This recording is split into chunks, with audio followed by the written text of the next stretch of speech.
Measured glove, throw to first, and Homer failing for the second time in his major league career has tossed a no-hitter. Oh, gosh. Oh, are you kidding me? Holy Moses, the second player in major league history to hit 7 home runs in the first 10 games. In the air, and the Reds win. What a dream to get into the career of Jay Bruce. All right. It is just me. It's a shame Nick Kirby decides he's going to take a couple days off when the Reds decide to win. I think that there's perhaps this opportunity at this point where maybe he should stay away, some are saying. That's what some are saying. But before we get into much, let's do this. Just one real quick thing that is important when the Reds win. Now that we got that out of the way, let's talk about the Cincinnati Reds. Because today it is fun to be a Reds fan. It's not always fun, but today was fun. If we're in a trust tree here, I got to tell you, I was watching this game on and off. I was certainly keeping tabs with what was going on the defensive side of the ball, if you will, or more importantly, probably what was going on the mound. I went to Kings Island. I enjoyed myself with my kids. I rode some rides that I didn't remember being as fast as I did when I was a kid, but maybe that's just the benefit of getting older, is that the rides get faster. All right, let's get into the quick box score recap like we always do. This one was pretty much one-sided. I don't know really what else there is to say outside of that, but let's tell you how one-sided it was. In the first, Spencer Steer would triple. Keep that in mind. He would triple, something that's hard to do when you're going for one specific goal. He would score Matt McClain, and that would give the Reds a 1-0 lead. Tyler Stevenson would then drive home Steer, and the Reds would double their lead 2-0. Top of the third, Senzel would single on a ground ball to center field, score Tyler Stevenson, and the Reds would have a 3-0 lead. Top of the fourth, do you notice a trend? We've done the first, we've done the third, we've done the fourth now. Barrero would single. Kevin Newman, baby. He's a gamer. Kevin Newman. Now, I tell you what, I'm all for being proved wrong. I think he's a hell of a player now. I tell you what, he's so good that I mean, there's some general managers and Major League Baseball that should be taking note. I think they should give this guy a hard look. Not many guys play the game the right way like Kevin Newman does. Nonetheless, India would score. Barrero would come home on a sacrifice fly from India. That would make it 5-0. Stevenson then singles. That would score Sally. So we're scoring runs all over the place. So we're 5-0. We're going to go to the top of the fifth now. So we've done the first. We've done the third. We've done the fourth. Now let's do the fifth. This rundown's probably taking longer than usual. That's just because the Chicago Cubs, I've been told in my office, were better. Anyway, Kevin Game Time Newman again. He'd double. Scores Stuart Fairchild. That'd make it 7-0. At this point, if it was a Little League game, they would probably the umpires would kind of get together in one of those half innings, and they'd say, listen, man, we got to kind of try to help these guys out. We're going to start calling some balls strikes. If it's a bang play, we're gonna have to call them out just to try to get these guys off the field. But it's not. It's Major League Baseball, so they didn't do that. But during this whole entire time, you might be asking yourself, well, Trace, what about the Cubs? You got to talk about the Cubs. There needs to be a rundown for them, right? Like they hit too. You keep telling me the top of the first, the top of the third, the top of the fourth, the top of the fifth. What about the bottom? What about the bottom half of the inning? Well, those existed. It just so happens that they couldn't get a hit, right? Let alone score a run. They couldn't get a hit. Greene would throw 6 shutout innings, not give up a hit. If you're wondering, he had a pitch mix of 67 four-seam fastballs, 37 sliders, 6 changeups, And on those four-seam fastballs, he averaged 98 miles an hour. You might ask, when he came out, did they get a hit? Well, they still didn't get a hit. It would take them until the bottom of the eighth. Salazar would give up a hit to Morel, and that was just a weaseled single to center field. But nonetheless, we'll keep moving on because the Reds didn't stop scoring. They would tack on two more to make it 9-0. And then in the bottom of the ninth, Fernando Cruz would come in and shut the door down and give the Reds a shutout, 9-0 over the Chicago Cubs. The friendly confines.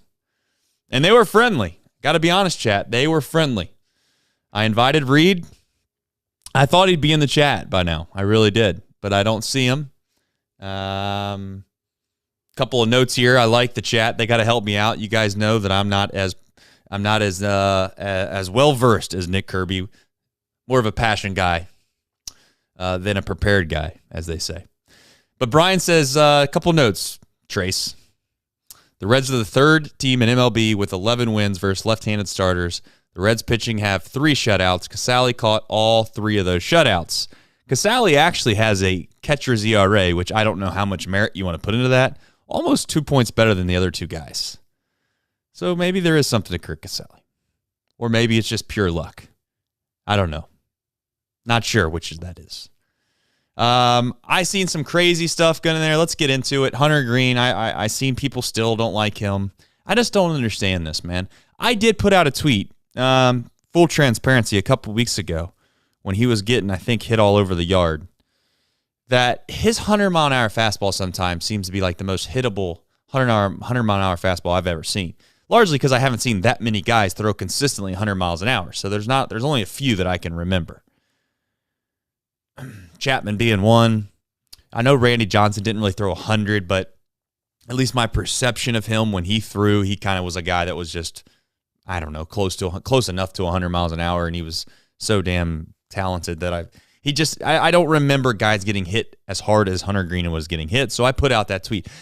However, I then get into the studio and I have to defend Hunter Greene to, we'll just call it my coworkers, at length about the fact this guy is young.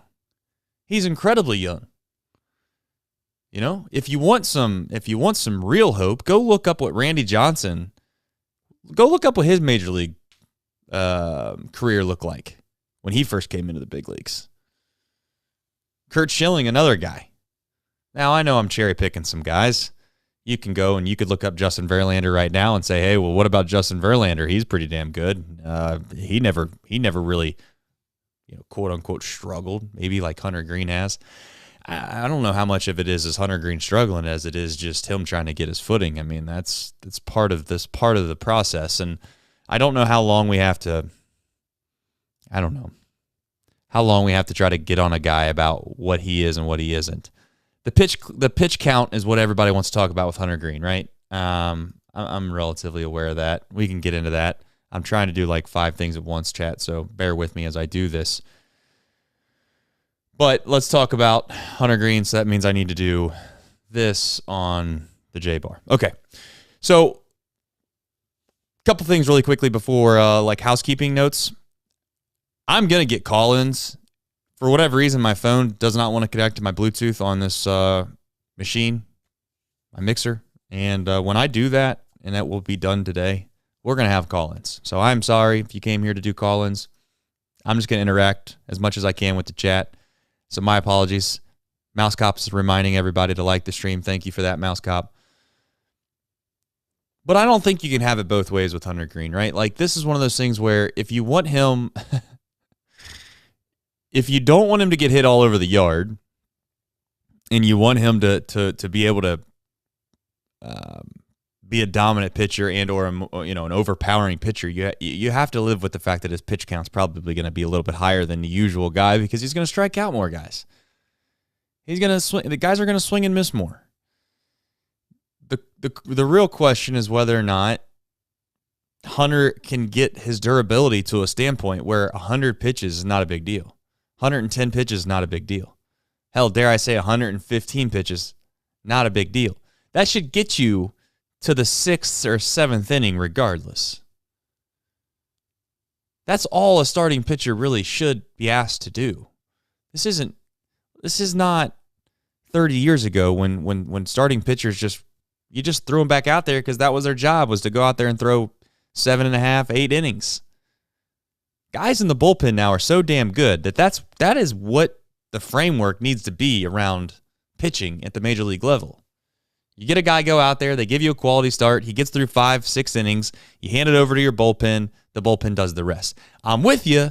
It hasn't always been that way. It has not always been that way. Hunter Greene struggled to get out of the 3rd and 4th inning, and that was concerning. But days like today remind you starkly as to why he can be, and hopefully will be, the guy in which the Reds think he is. I don't know if the fan base thinks he is that. Or I should say, I know that all of the fan base doesn't think that. But it doesn't really matter what the fan base thinks. And hopefully Hunter Greene continues to progress. Hopefully this is a little bit of a springboard for him, because you know what? He's done this before. I think he threw 7 1/3 shutout innings, or no-hit innings, I should say, against the Pittsburgh Pirates just last year. But this isn't the Pittsburgh Pirates. Some would argue they're worse. It's the Cubs, but I kind of backed myself in a little bit of a corner there by saying the Cubs are better than the Pirates, and they just aren't, are they? I'm certainly not going to say that on air. Spencer Steer.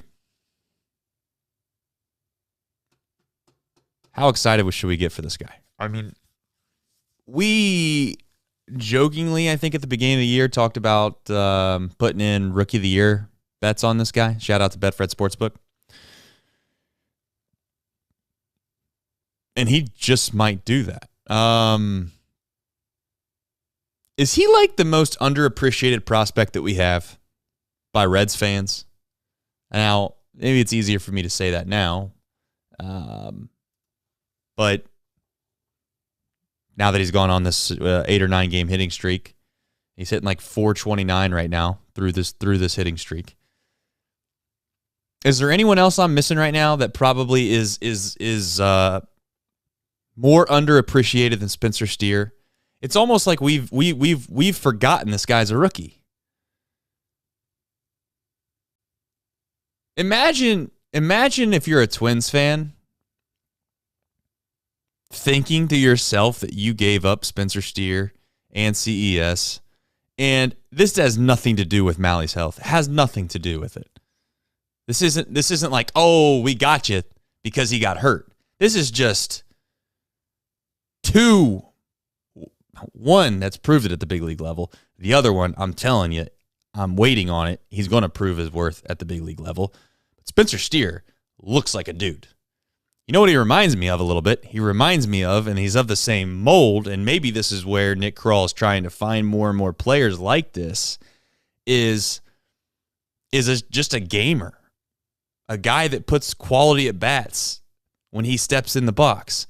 Tyler Stevenson is another guy that comes to mind. He's on the rundown here as well, not to jump from one subject to the next. But when they get in the box and things are going right, you expect and you know that you're going to get a quality at bat.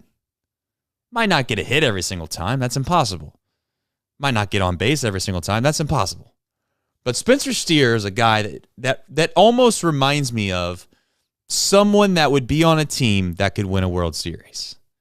Just a gritty, grinded out guy that's gonna give you quality at bat after quality at bat. And and the other thing he's done, and we don't know how much worth this is yet, but the other thing he's done is he's been asked to go play a position that he's relatively unfamiliar with, and he's done an admirable job.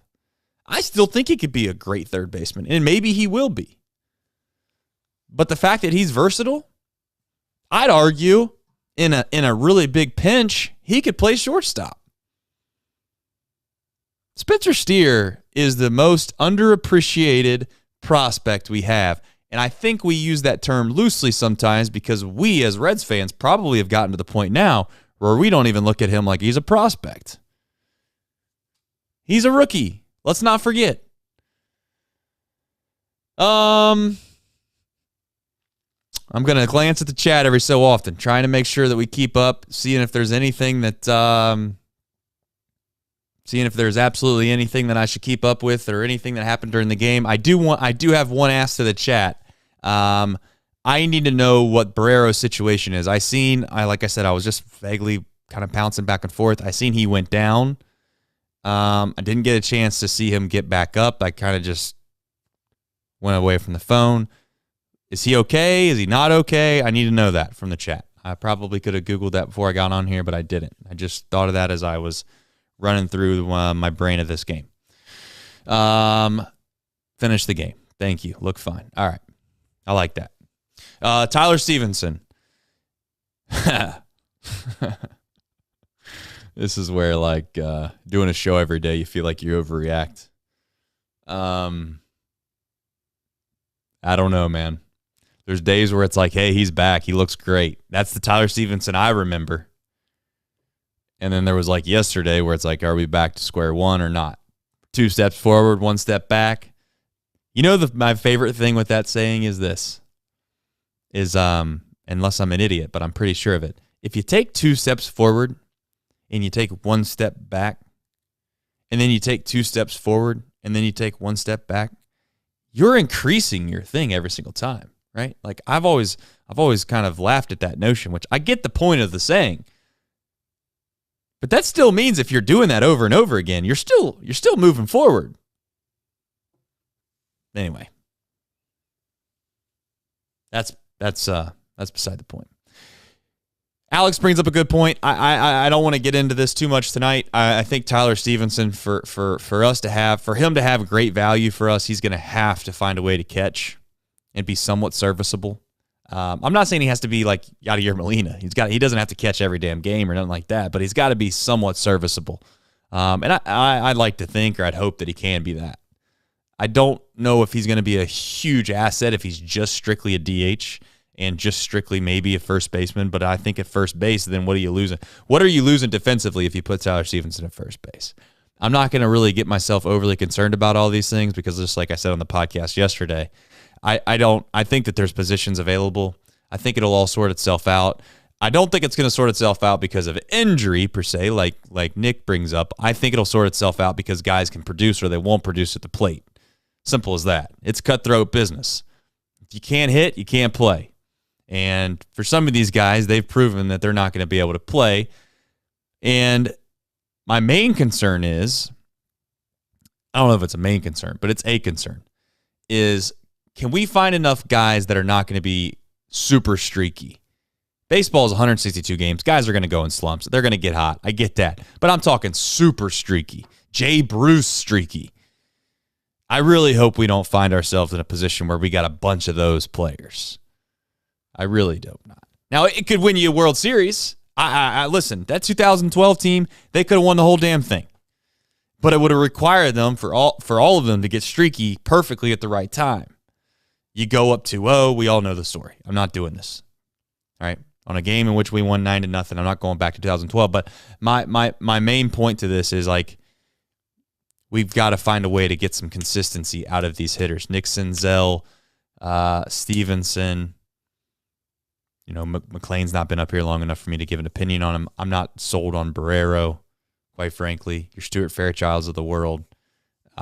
Those are all younger guys. I think the older guys we've all kind of admitted to. Kevin Newman. Is Kevin Newman going to run us into an opportunity of getting something back for him? Is that possible, chat? I mean, anybody. Just something back. I don't know. I hope so. That'd be kind of cool. Will Myers, I've done given up on. If you didn't know, I guess he was dealing with a kidney stone. Now I don't know how long kidney stones last. Maybe we should look this up. But do kidney stones last like a month and a half? Because maybe that's the problem. If kidney stones last, maybe it somehow came up right around maybe Philadelphia. Maybe he ate something bad or had too much pop in Philadelphia. Soda, as some people say. I call it pop. Maybe he had too much soda in Philadelphia. It came about right then. And then it's been lingering ever since. And now we might get this thing cleared up. Maybe that's the problem with Will. Any thoughts? I'm going to run a poll too. What do you call it? Pop or soda? We're going to do that right now because we're asking the hard-hitting questions on Chatterbox Reds. Start a poll. What do you call this drink? Soda? Pop. Here we go. Let's see what this looks like.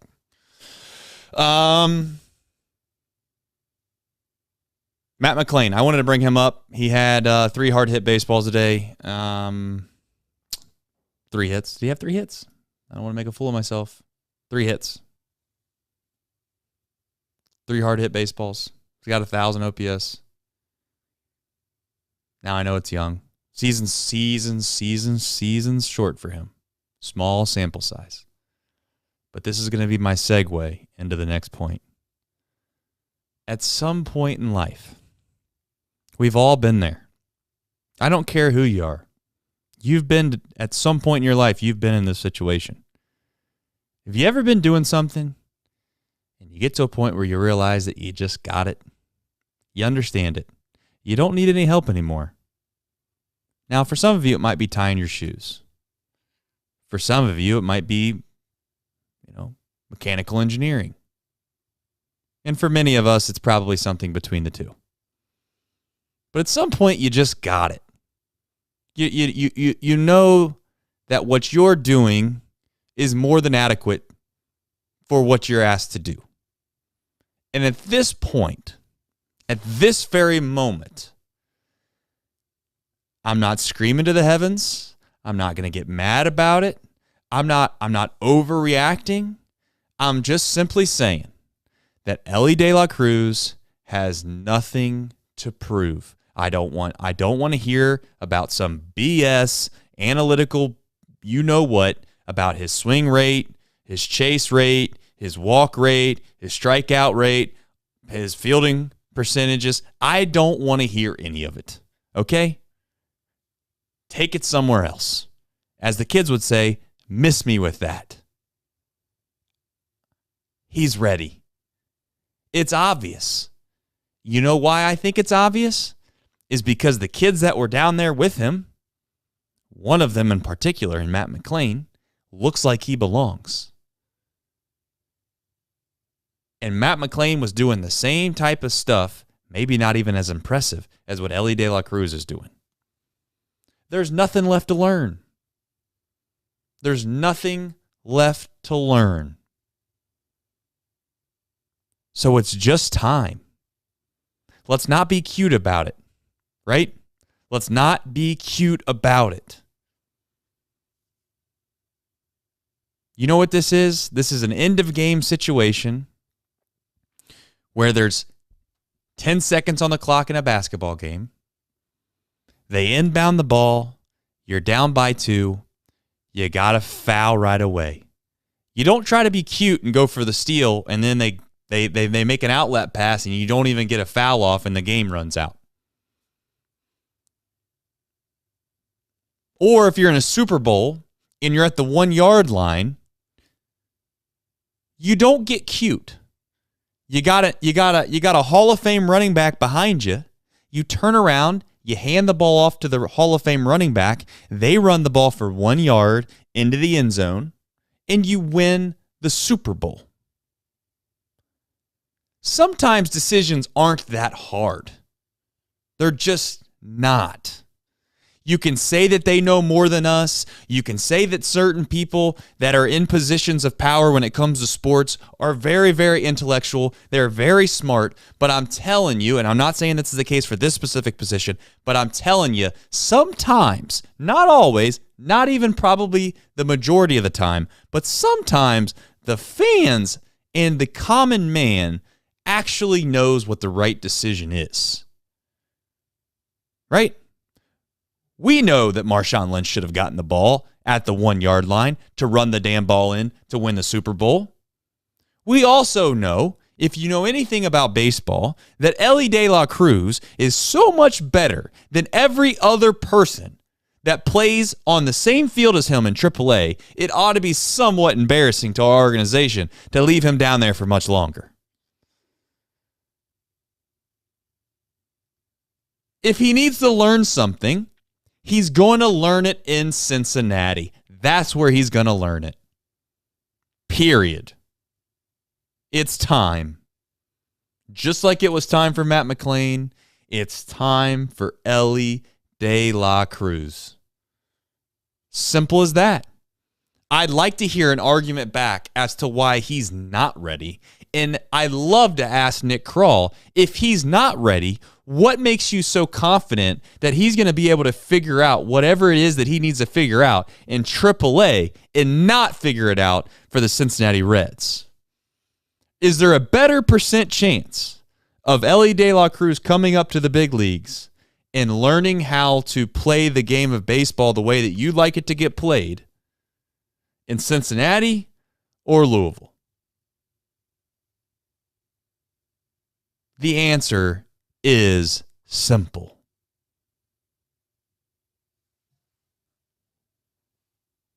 I hope we make the decision soon. And it's not because I think that if he comes up, immediately we become playoff contenders. But damn it, I'd like to know. I'd like to find out. Because I know ultimately he's coming up at some point.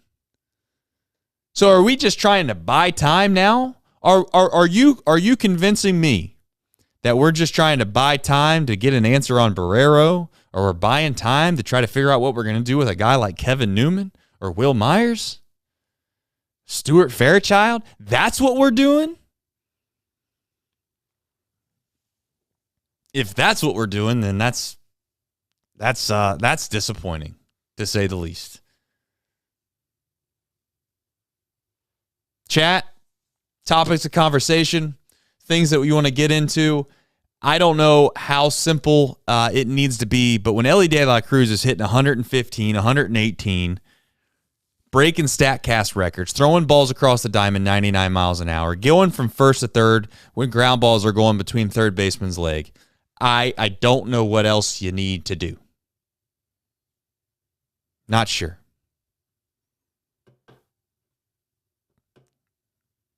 There's nothing left for Elly De La Cruz to do, and now, in my opinion, it's let's put him out here. You know where he's going to go. You know where he should go. You know where he needs to go. Just put him over at third base. Do your thing, King.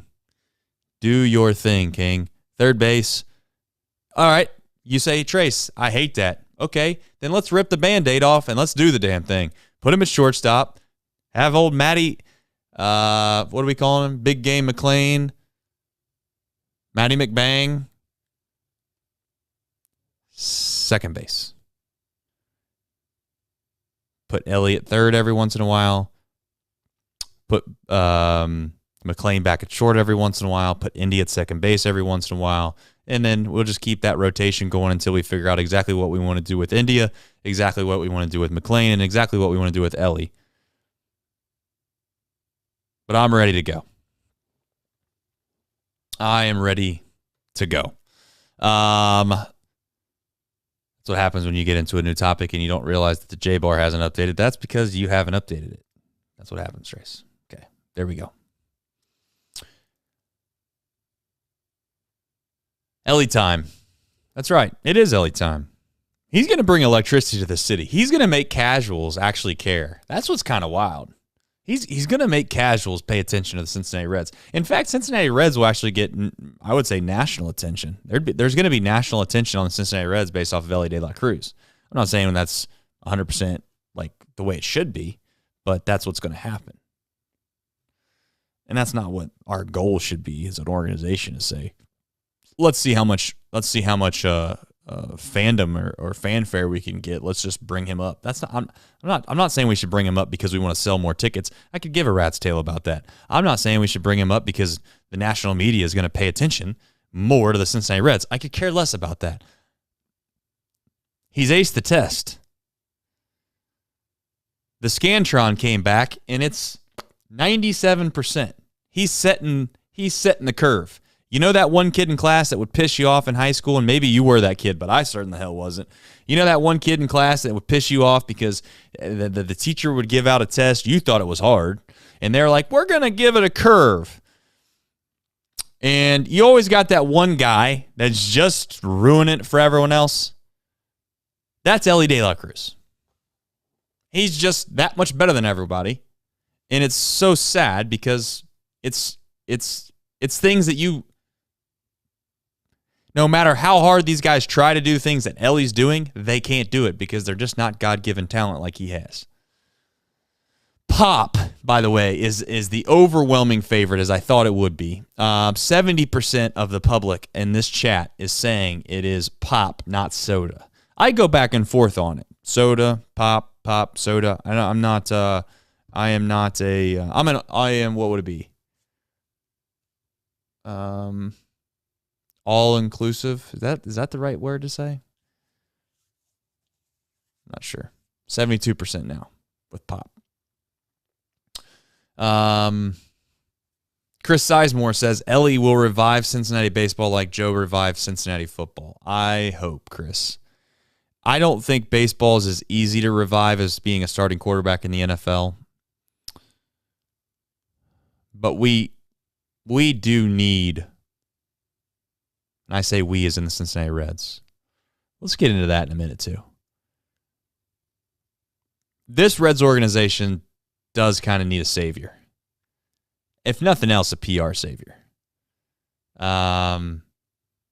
I wish I could say that I think that when Elly comes up, he could have the same impact as Joe Burrow. The issue that I have is that I inevitably know that the QB position in the NFL can change the team so dynamically that you just can't do that in baseball.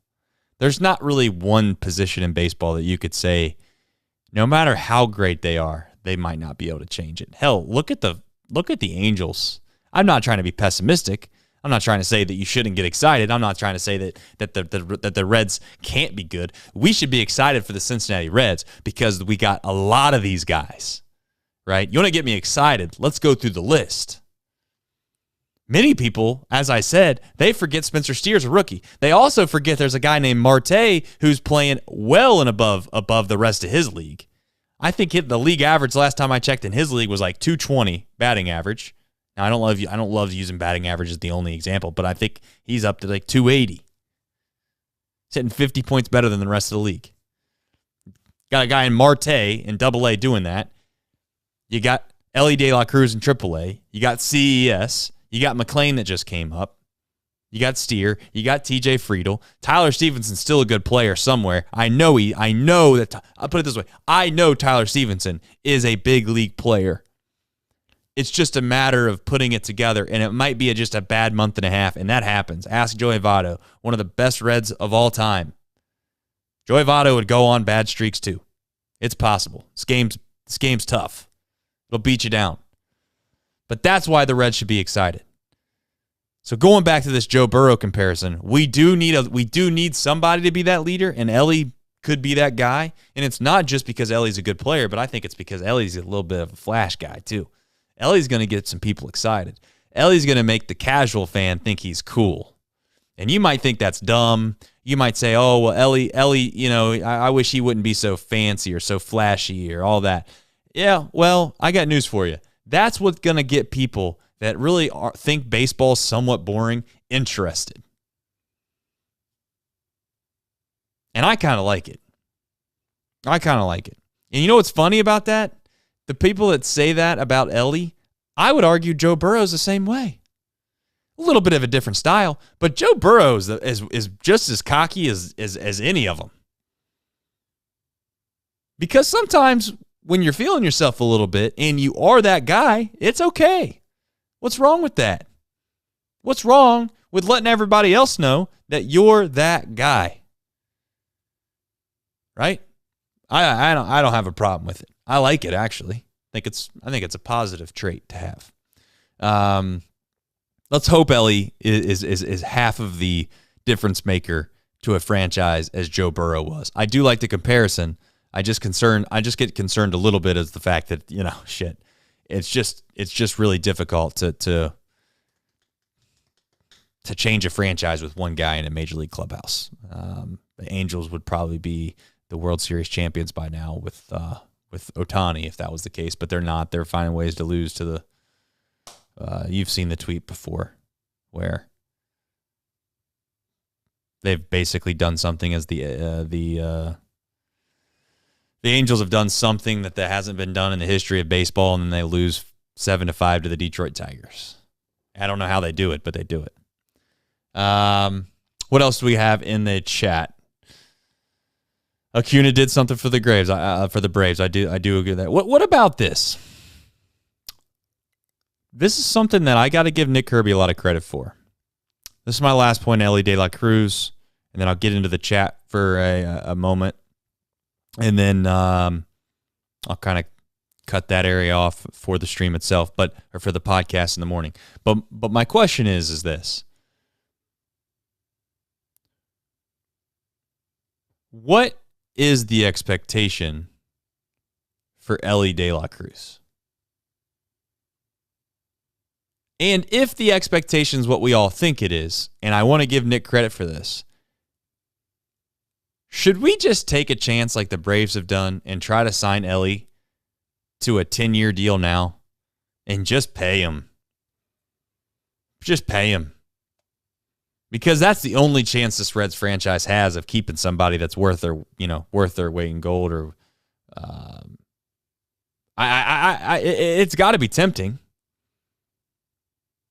It's got to be tempting just to say, you know what, we want to pay you, and you're not going to get paid what you would get paid in New York, or you're not going to get paid what you would make somewhere else. That's a big market, but we're the ones that found you. We seen you when you were in the Dominican. I think it was the Dominican. I hope it was the Dominican, but we gave him $60,000 signing bonus. Gave him a shot. We want to make you wealthy. 10 years. How much money would it take for a 10-year contract, do you think, to get Ellie De La Cruz to sign? Thoughts? What do we think? Give me some numbers in the chat.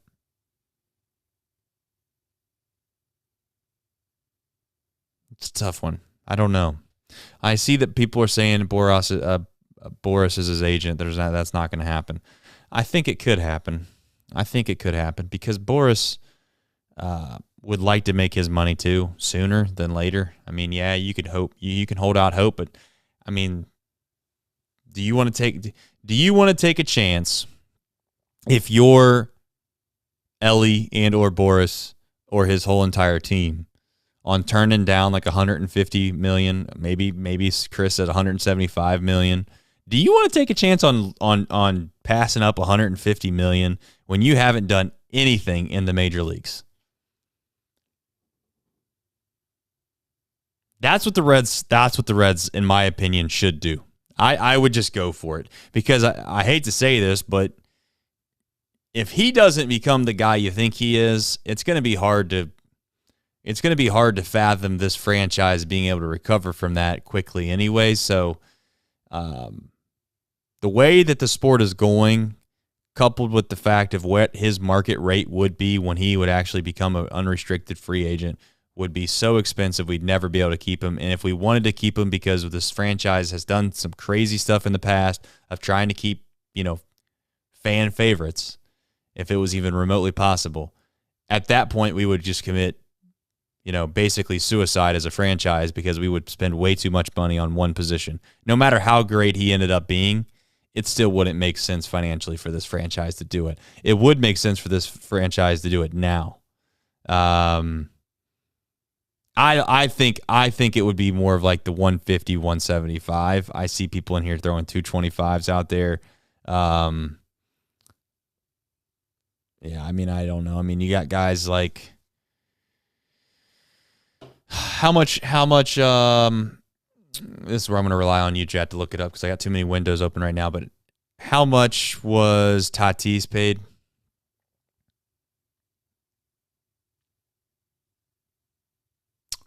How much was Tatis paid?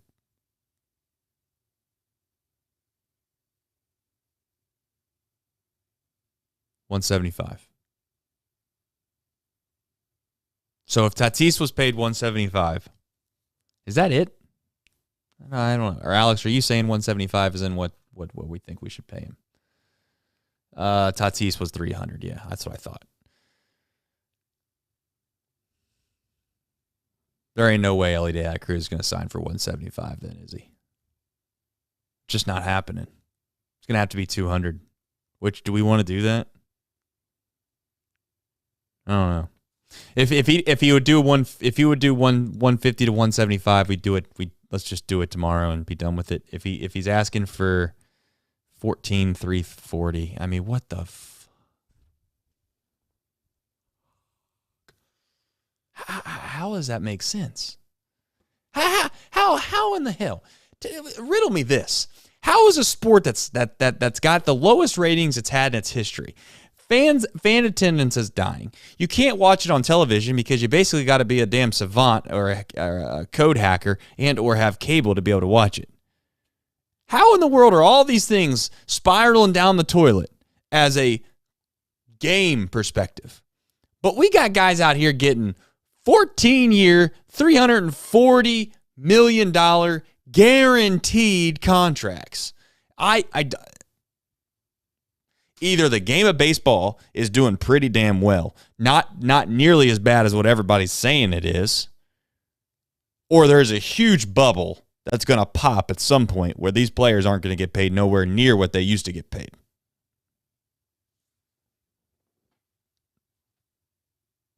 I just don't understand.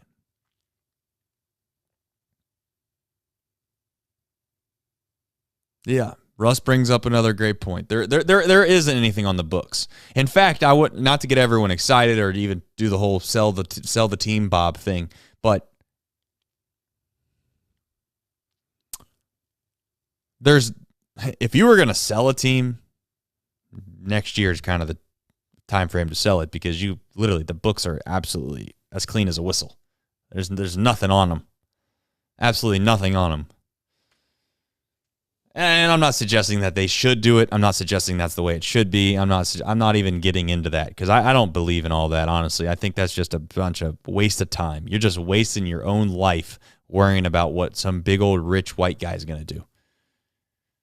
It's not going to. They're going to do what they want to do, no matter how many things you do. Because you know what? They got so much damn money, they can do what they want. You can say you're not going to go to the game and do all that. That's fine. That stadium could sit empty. And at some point, if those people of wealth actually want to just fight back and they put their foot in the ground, they dig their heels in, there's not much you could do. That's here nor there. All right. Well, I had fun tonight. The Reds win 9-0. I do, and I would love to get ourselves in a position where we can do some call-ins. I think that would be electric. I think we'd have some fun. There's no doubt about it that there's some characters in this chat right now that would probably light up a phone line, and it would probably be absolutely smoking. Wouldn't be as smoking as what some of the people are smoking in the chat, but it would be pretty smoking. No-show read. That's a good point. I like Brian bringing that up. Didn't come to the chat. I wonder why. Doesn't want to talk about today. 9-0 against the Chicago Cubs. The Cubs are one of those teams, like I said before, they're just not very good. They're in the same ballpark we are. The only difference is we got a lot of young prospects that we believe in that we're coming up through the the pipeline. And, there's a little bit of a future. They overspent on a shortstop. They went out and got a bunch of old has-been retreads, and they thought they were going to be good, and it turns out they're not any good. It's the Chicago Cubs. Think about how pitiful of a franchise you need to be pretty much the only major market team in your division. Yeah, I take that back. The Cardinals, major market, not based off of size, but based off largely because of just how much fandom there is in St. Louis. So I do want to take that back a little bit. But just from a market standpoint, how big of a budget you should have when you're in Chicago to be as miserable and as big a losers as that franchise has been over the past, count how many ever years you want to go back. You ought to be just semi-embarrassed. I'm not saying full-fledged embarrassed, like somebody that pantsed you in front of a crowd of 1,000. Maybe not that embarrassed, but pretty embarrassed. I'll have to ask that. Tell they did get a ring, but you know what? We're gonna get a ring too, Daniel. I mean, we are. And if we don't, then next year I'll tell you we'll get a ring again. Well, I'm gonna keep doing that until we get one. But they did get one. But let's not forget it took them 100 years before that to get the ring that they got.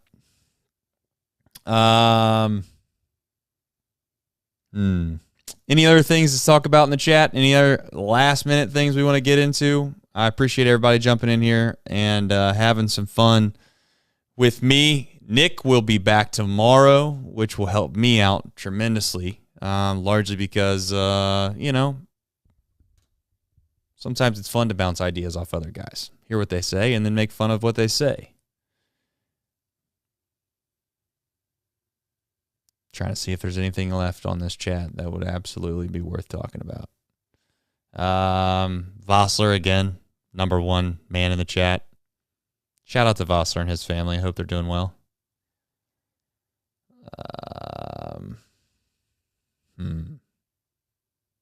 Just want to let everybody know that Pop did win 62% to 38% in the poll.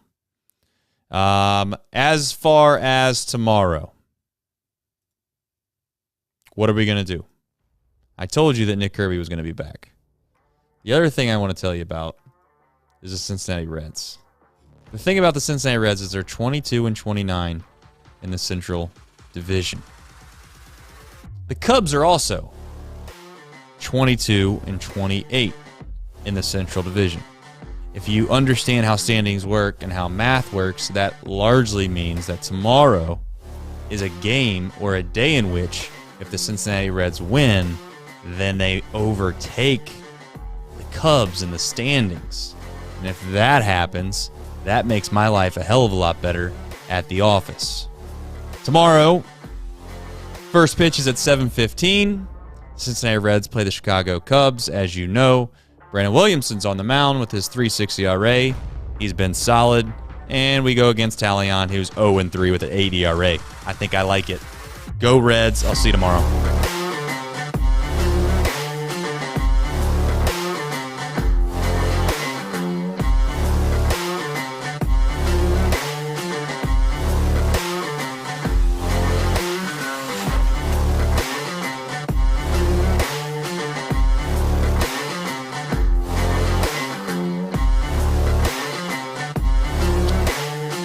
All right.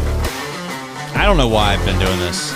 I really don't know why I've been doing this. I want to apologize because how in the world would I forget to do a dunk? How would I forget?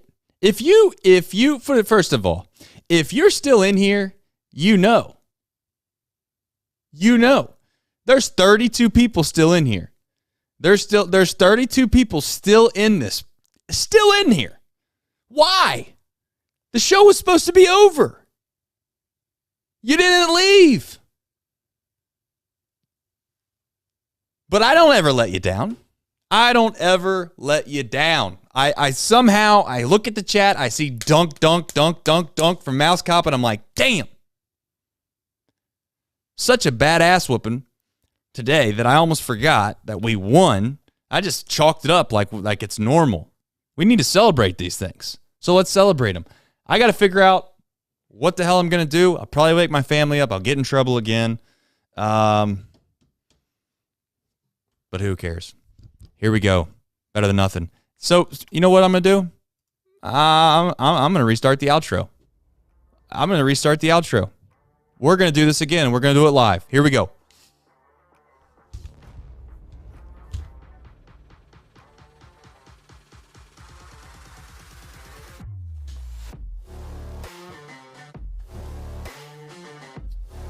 This is in dedication to Kevin Newman. I just want to say I'm sorry. All the things that I said in the past were things that I didn't always mean. I like to say never meant, but there's been plenty of times where I did mean it. But nonetheless, if you keep playing well, I just want to say thank you. Because I would love to see that single A reliever we're going to get back at the deadline, because that's way more than I thought we'd ever get back. And I just want to say thank you from the bottom of my heart.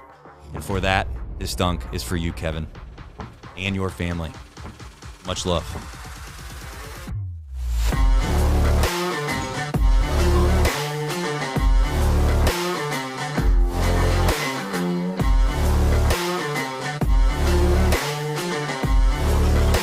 so good. Get it so bad. I don't do redos. Love you tomorrow. I'll see ya. That was bad. I apologize. Sorry, Kevin. That was still for you.